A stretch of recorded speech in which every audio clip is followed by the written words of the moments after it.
Firman Tuhan hari ini telah diambil dari kitab Efesus pasal 3 ayat 1 sampai 12.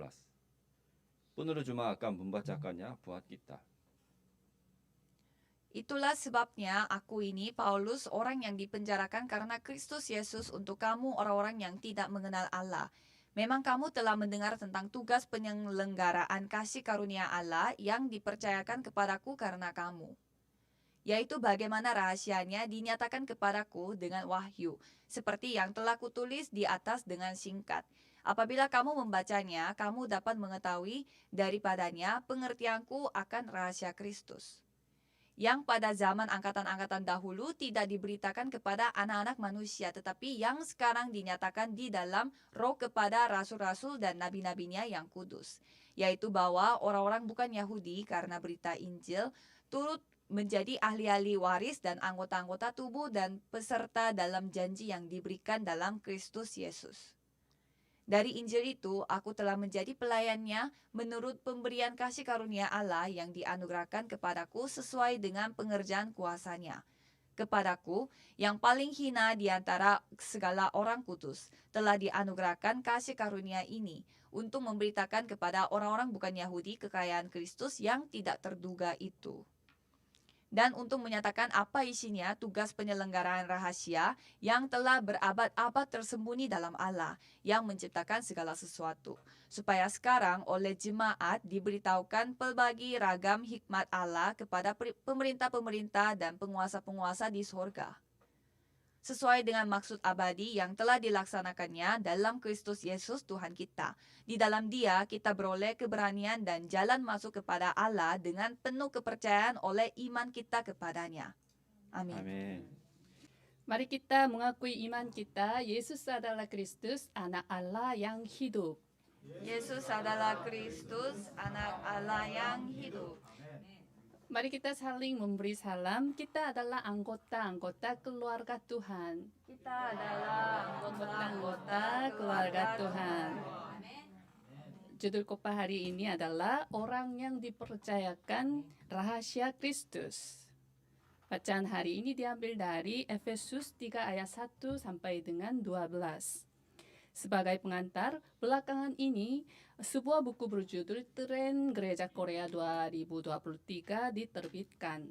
Berdasarkan buku ini, sebuah kata kunci floating Christian muncul sebagai kata representatif tren gereja Korea setelah COVID-19.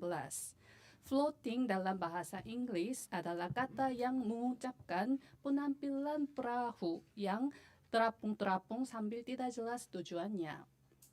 Floating Christian mengacu pada anggota yang beribadah dalam setidaknya 2 gereja yang lain lewat online tanpa beribadah di gereja mereka. Setelah COVID-19, jumlah anggota gereja yang beribadah dengan tatap muka menurun karena mereka beribadah di rumah sebagai ganti tidak ke gereja.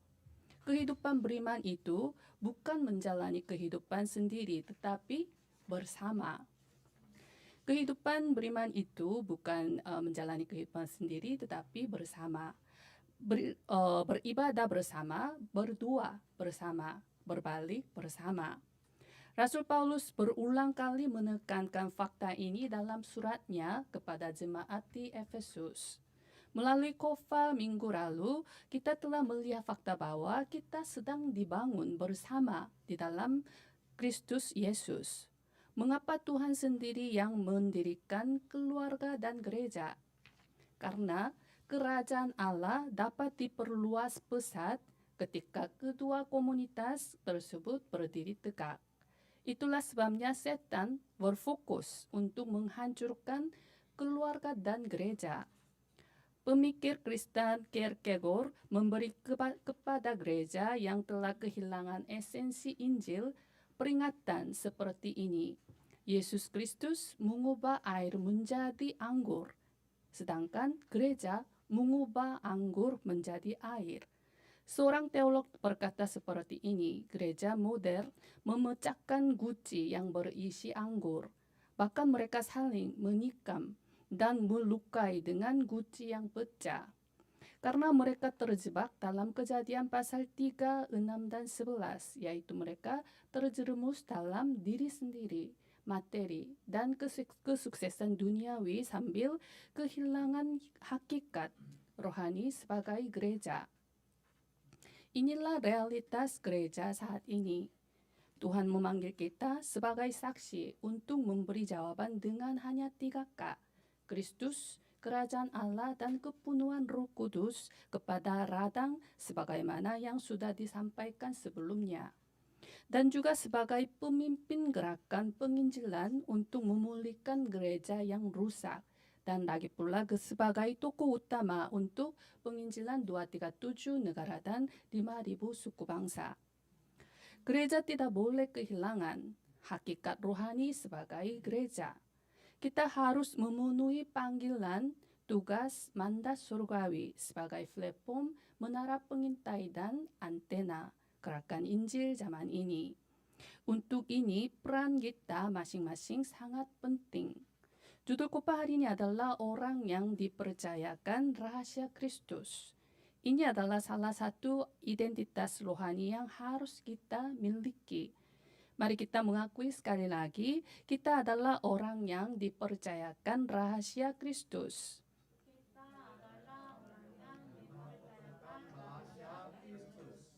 Tuhan menjadikan kita anak-anak Tuhan, kemudian mempercayakan rahasia Kristus kepada kita. Ini sangat luar biasa. Maksudnya keberadaan kita masing-masing begitu berharga. Perhatian terbesar Tuhan ada pada saudara dan saya yang telah menangkap perjanjian. Rasul Paulus menjalani hidupnya sebagai orang yang dipercayakan rahasia Kristus. Dia mengarahkan diri kepada apa yang dihadapannya dan berlari-lari kepada tujuan untuk memperoleh hadiah, yaitu panggilan surgawi dari Allah dalam Kristus Yesus. Melalui bacaan hari ini, Rasul Paulus menyatakan rahasia Kristus yang merupakan platform dalam pelayanan seumur hidupnya dan juga mengungkapkan secara terlinci bagaimana kehidupan sebagai orang yang dipercayakan rahasia Kristus.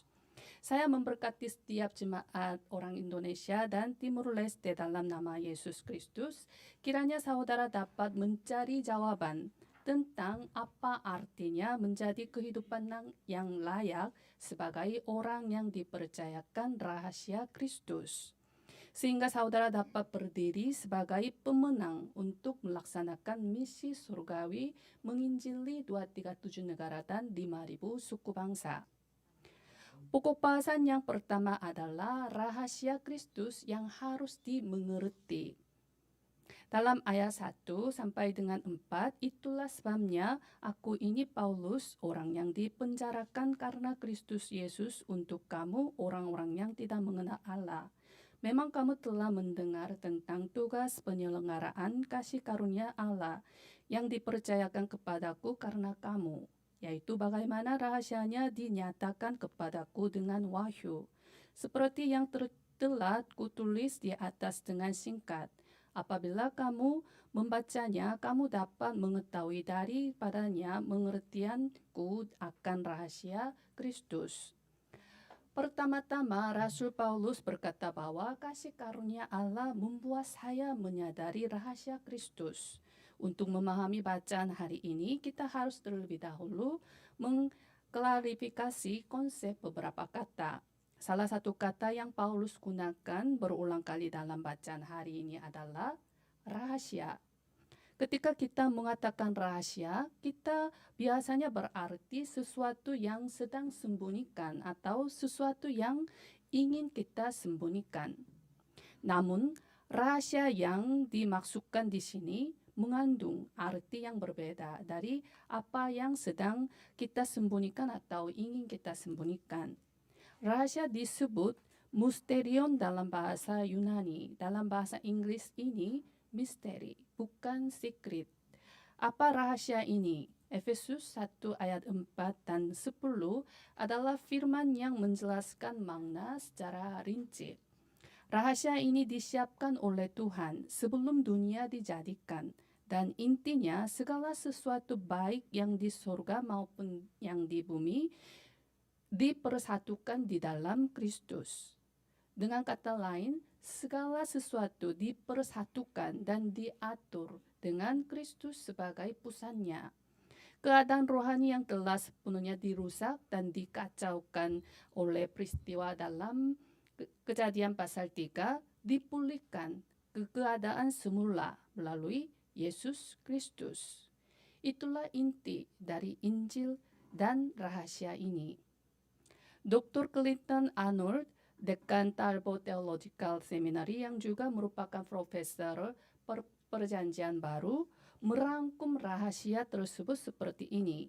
Rasul Paulus menggunakan kata rahasia untuk merujuk pada kehendak Tuhan yang menyelamatkan melalui penyaliban dan inkarnasi Kristus. Teolog Puritan Inggris Matthew Poole juga menekankan bahwa rahasia ini mengacu pada Allah yang memanggil orang-orang bukan Yahudi di dalam Kristus untuk diselamatkan oleh iman, bukan oleh perbuatan hukum. Pada akhirnya, rahasia Kristus menunjuk pada perjanjian keselamatan yang luar biasa melalui Yesus Kristus. Rahasia ini adalah berkat keselamatan melalui Yesus Kristus yang merupakan berkat surgawi. Dikatakan bahwa ini adalah tugas penyelenggaraan Tuhan. Kata tugas penyelenggaraan secara harfiah berarti mengatur dan merencanakan pekerjaan dengan cita-cita tertentu. Tugas penyelenggaraan Tuhan mengacu pada bagaimana Tuhan menggerakkan dunia dengan rencana keselamatan. Paulus berkata bahwa Tuhan menyatakan rahasia ini dengan wahyu, sesuai dengan tugas penyelenggaraan Tuhan. Wahyu artinya membuka dan memperlihatkan. Sama seperti membuka tirai yang tertutup untuk melihat apa yang ada di dalamnya. Apa yang sebelumnya tersembunyi disingkapkan. Dalam Roma 16 ayat 25 sampai dengan 26, bagi Dia yang berkuasa menguatkan kamu, menurut Injil yang kumasyurkan dan pemberitaan tentang Yesus Kristus, sesuai dengan pernyataan rahasia yang didiamkan berabad-abad lamanya. Tetapi yang sekarang telah dinyatakan dan yang menurut perintah Allah yang abadi telah diberitakan oleh kitab-kitab para nabi kepada segala bangsa untuk membimbing mereka kepada ketaatan iman. Dengan demikian, rahasia Kristus sama sekali tidak disadari dengan akal manusia atau metode ilmiah, karena itu dinyatakan dengan wahyu.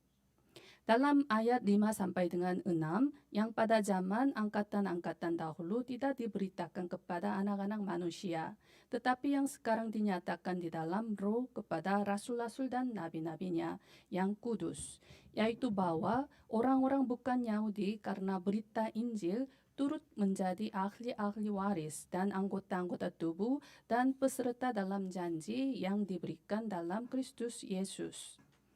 Kita dapat memahaminya saat satu-satunya Roh Kudus membuat kita menyadarinya. Bukan pekerjaan manusia, tetapi manifestasi Roh Kudus. Itulah sebabnya Rasul Paulus menggunakan ungkapan kasih karunia Allah berulang kali. Khususnya di masa Perjanjian Lama, rahasia Kristus ini tidak dinyatakan dengan sepenuhnya kepada orang-orang bukan Yahudi. Itulah sebabnya Rasul Paulus mengatakan bahwa zaman angkatan-angkatan tidak diberitakan kepada anak-anak manusia.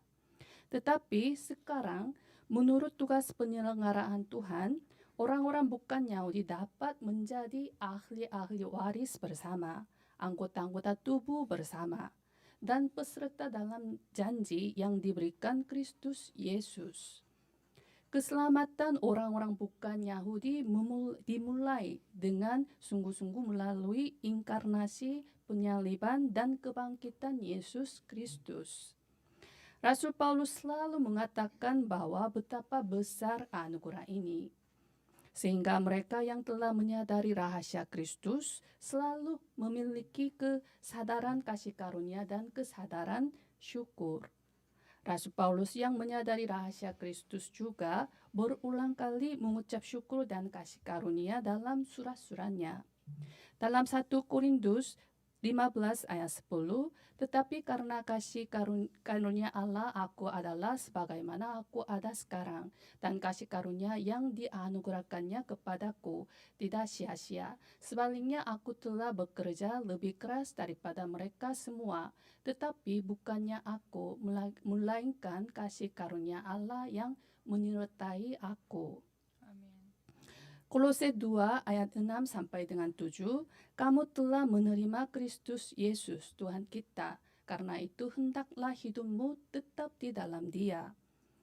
Hendaklah kamu berakar di dalam Dia dan dibangun di atas Dia. Hendaklah kamu bertambah teguh dalam iman yang telah diajarkan kepadamu, dan hendaklah hatimu melimpah dengan syukur.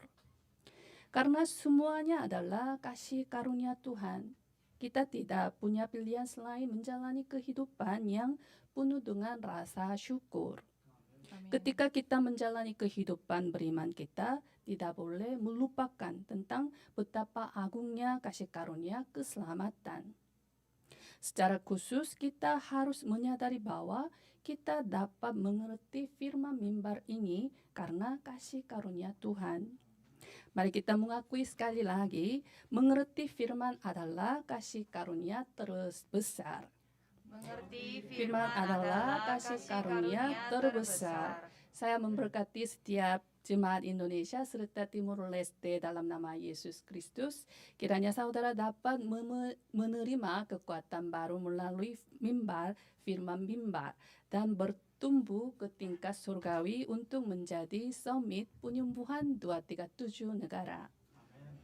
Pokok bahasan yang kedua adalah rahasia Kristus yang harus dinyatakan. Dalam ayat 7 sampai dengan 9 dari Injil itu, aku telah menjadi pelayanannya menurut pemberian kasih karunia Allah yang dianugerahkan kepadaku sesuai dengan pengerjaan kuasanya.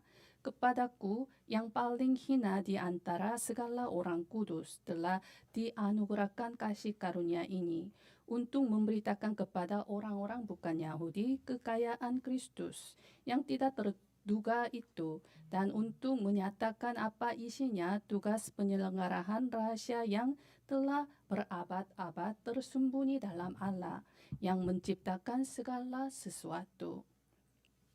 Rasul Paulus bersyukur bahwa Tuhan membuatnya menyadari rahasia Kristus. Bahkan Paulus bersyukur bahwa Tuhan mengizinkan dirinya untuk memberitakan rahasia Kristus sebagai pelayan Injil, walaupun dirinya lemah dan kecil. Komentator terkenal Matthew Henry mengatakan seperti ini, memang ada banyak sebutan yang digunakan untuk Paulus, tetapi sepertinya Paulus sendiri paling suka dipanggil sebagai pelayan Injil. Saya juga setuju. Rasul Paulus tidak pernah bisa melupakan kasih karunia Tuhan dan karya Tuhan yang luar biasa. Dulu Paulus seorang yang melawan Injil, tetapi Tuhan memanggilnya sebagai pelayan Injil dan rasul untuk memberitakan Injil kepada bangsa-bangsa lain. Oleh sebab itu, Paulus tidak bisa mengabaikan untuk menyatakan rahasia Kristus yang menakjubkan itu. Saya berharap saudara juga menganggap kehidupan menyatakan rahasia Kristus sebagai pelayan Injil ini paling berharga dan mulia. Dalam ayat 8, Rasul Paulus mengidentifikasi dirinya sebagai yang paling hina di antara segala orang kudus. Ada banyak ungkapan Paulus yang berdiri di hadapan kasih karunia Tuhan dalam surat-surat yang ditulis olehnya. 1 Korintus 15 ayat 9, karena aku adalah yang paling hina dari semua rasul, sebab aku telah menganiaya jemaat Allah. 1 Timotius 1 ayat 15, Perkataan ini benar dan patut diterima sepenuhnya. Kristus Yesus datang ke dunia untuk menyelamatkan orang berdosa, dan di antara mereka akulah yang paling berdosa.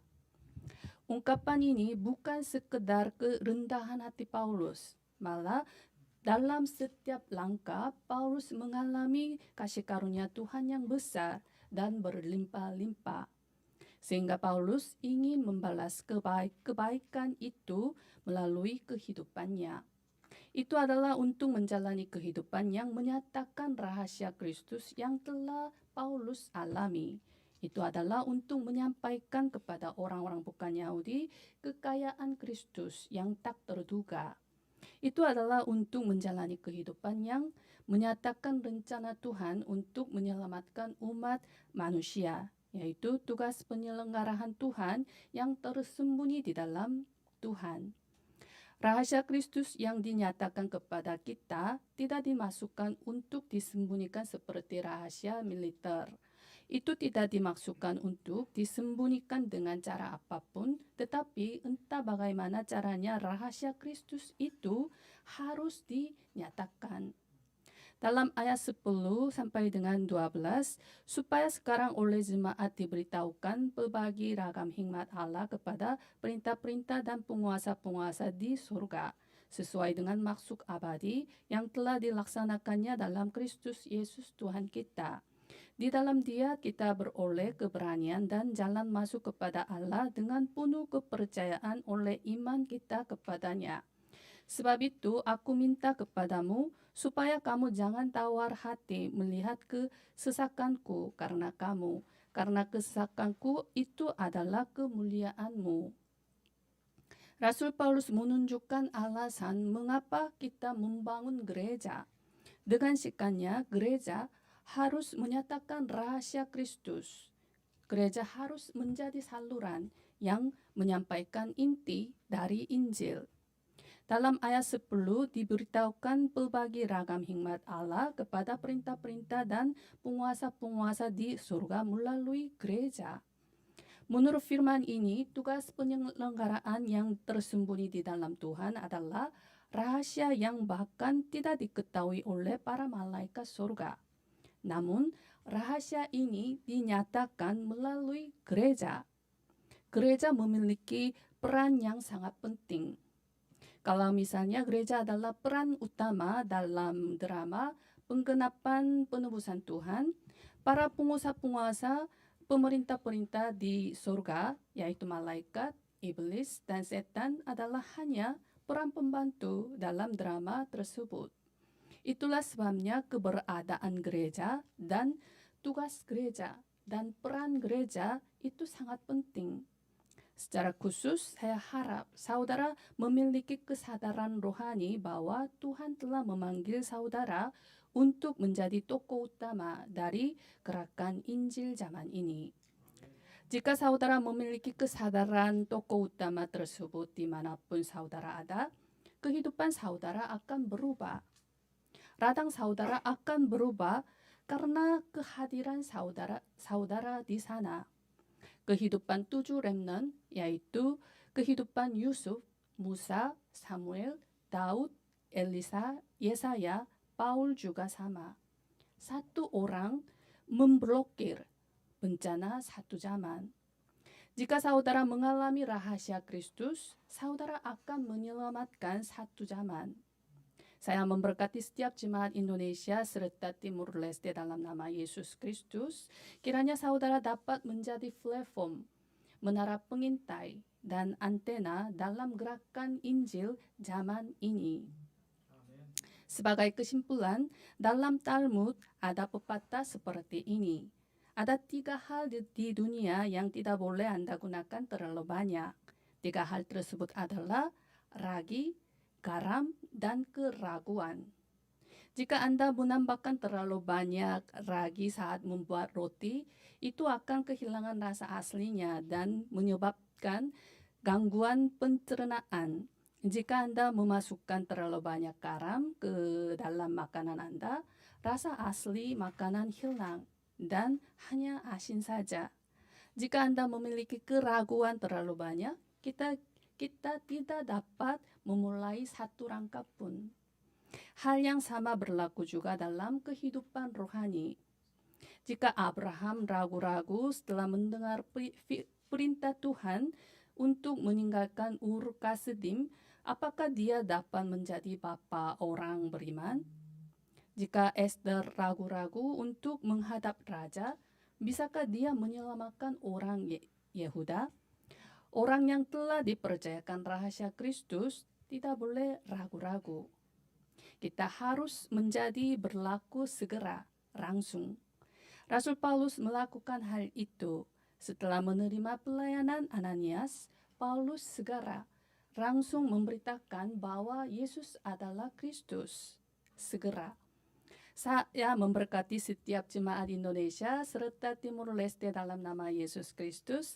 Kiranya saudara dapat berlaku segera sebagai orang yang dipercayakan rahasia Kristus untuk memberitakan Injil dan menyatakan rahasia Kristus dengan hati kedaulatan secara rohani. Sehingga kiranya kita dapat berkenan kepada Tuhan. Mari kita berdoa. Kami mengucap syukur kepada Tuhan Tritunggal Maha Kudus. Berterima kasih karena kami dapat mengerti rahasia Kristus. Mulai sekarang, biarlah kami dapat menyatakan rahasia Kristus kepada teman-teman, keluarga, kenalan, dan jiwa-jiwa sekitar kami. Kiranya kami memuliakan satu-satunya Tuhan Tritunggal. Kami berdoa dalam nama Yesus Kristus. Amin.